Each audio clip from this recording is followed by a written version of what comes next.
Okay, so today's topic, we have this very powerful testimony, man. I had to share this. Please listen to this. Let me know what you think about it. Let's do this. Hi guys, my name is Ariana Armour. The biggest part of my story is that I was in the LGBT community for 16 years. And 16. that's the biggest thing that people know me by, transgender to transformed, and there's a lot that goes into it. So I think the first thing I'd start out with is that I'm adopted. I grew up in a religious household, so it was more, you know, you go to church every Sunday and, you know, you listen to the pastor speak, but there was no feeling, there was no presence of the Lord there. I knew of Jesus, but I didn't have my own relationship with him, if that makes sense. So that's how I grew up in my, relationship with God was, I know you're there, but I don't really know who you are. And I was 4 years old when I started dealing with same-sex attraction, and it happened in Sunday school. I remember it just like yesterday. I was 4 years old. I was sitting there in Sunday school, and this girl walked in, and I remember, wow, this is the most beautiful girl I've ever seen in my life. And instantly, I slumped down in my chair, like sank in my seat, and I was ashamed that I was a girl. Keep in mind, nobody had ever talked to me about attraction. Nobody had ever talked to me about sex or sexuality or anything like that. But in that moment, I knew she's not gonna like me because I'm a girl. Around when I was 7 years old, I came out officially as a lesbian. I was a stud, which means I was a girl who dressed like a man and behaved more manly and all those things. I came out at school, and I came out to my parents. Just real quick, do you believe this? 4 years old. At 4 years old, and then she came out at 7. That's pretty young, bro. Let me know what you think about that. At 4 years old? I don't know what a 4-year-old? Come on, bro. Okay, let me know. And I came out to my parents. As I grew up, I started dealing with, aside from, the gender identity and sexuality, I started dealing with a lot of anger and rage and violence because I was so hurt deep down. But I was the type of person that if I was hurt, I just bottle it in.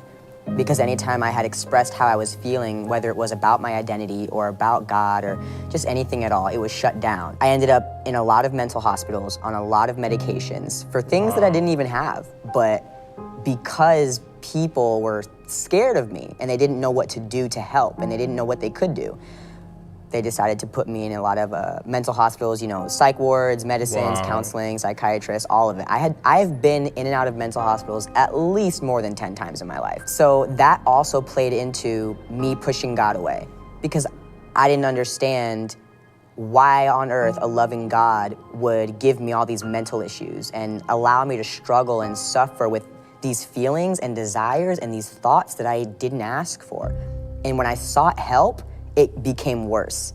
Wow. So it ended up making me resent God more. Once I had turned 18, I started transitioning and I started taking synthetic testosterone and I was ecstatic. I remember as soon as I took the hormones, I remember telling everybody on social media, I'm finally free. This is finally the person that, I'm finally becoming the person that I was always meant to be. And I remember posting it everywhere, guys, I'm almost there. I was planning to have breast removal surgery. Oh, Lord. At the time, I was in a relationship and I had been with that person for 6 years, and I believed that this was my wife. Genuinely believed it. After I started transitioning, I had been taking testosterone for 2 years. And after I started transitioning, just have to say, this is a good job. Look at her, especially here on the left. She really looked like a dude. Look at her face there. Bruh, you'll never know. You will never know. Testosterone for 2 years. And after I started transitioning, I just remember feeling, I'm still depressed, I'm still suicidal, I'm still struggling. Nothing really changed about my life except for my body, becoming a man didn't really help me. It just changed how I looked. And so I started looking for answers. I was like, okay, this isn't helping. This is not what I thought it was gonna be. I need something because something in my soul is missing. There's still something missing in my life. So ended up homeless, and I was working out at the gym at the time, and this girl she asked me to go to church with her. And keep in mind, she worked there. And she asked me to go to church with her, and I remember saying, no, God doesn't want somebody like me in the church. I don't belong there. I didn't tell her that I was trans, and at the time, you couldn't tell. I passed very well as a male.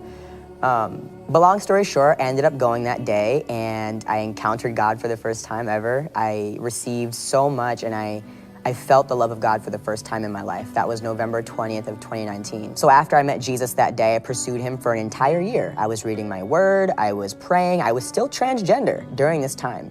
And a year later, I was living with my ex at the time, bought the ring, about to start my life with this person, and I'm in the prayer closet, and I'm like, God, why am I not seeing breakthrough in my life? I'm doing everything you asked me to do, and all of a sudden God speaks to me and gives me a vision. And he says, in this vision, there was a man and a woman on one side, and then on the other side, there was a man and a woman and a woman. The man and the woman had babies. It was like glowing really bright, and it was like generations went down the line. And then on the other side, with the man and the woman, there was a red line under their feet, and it was black because you can't recreate life that way.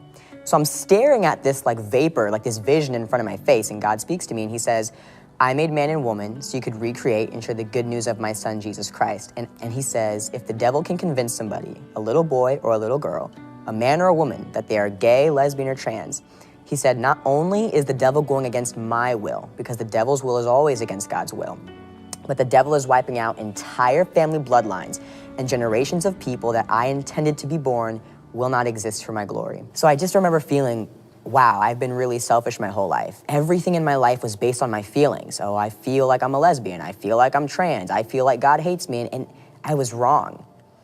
God loved me the entire time. I just had no idea about it because, unfortunately, his people didn't do a good job at telling me and showing me that. So I'm just sitting there and I'm crying, and God wraps this fiery blanket around me, and he says, I love you no matter what you choose, but you have to choose today. And I chose him. I was terrified to choose him because I had been one way my entire life. That's all I've ever known. The next day, I went to church and I got set free of the demonic spirit of Jezebel. And I didn't know anything about demons. I didn't know there was a spirit behind homosexuality. I didn't know there was demons behind false identities, but there was.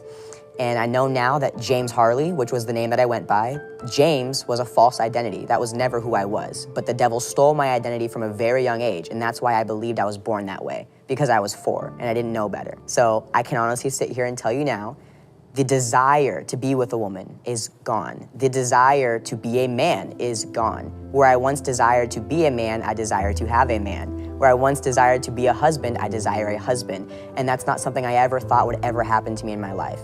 But once I allowed God to change everything, and I put myself in a position to say, you know what, I'm gonna put myself aside, I'm gonna put me away, and everything I want, I'm gonna put it over here to fulfill your will, not mine. That's when my life totally changed. And now I spend most of my time helping people in the LGBT. If you want help, if you're seeking Jesus, I'm here for you. I want you to know that it's the love of God that changed my life. And that's what I speak. The love of God leads to repentance. It is not by Bible thumping. It's not something you can do. God did not make you that way. But if you allow him to change your mind, to change your desires, to change your feelings, it will happen.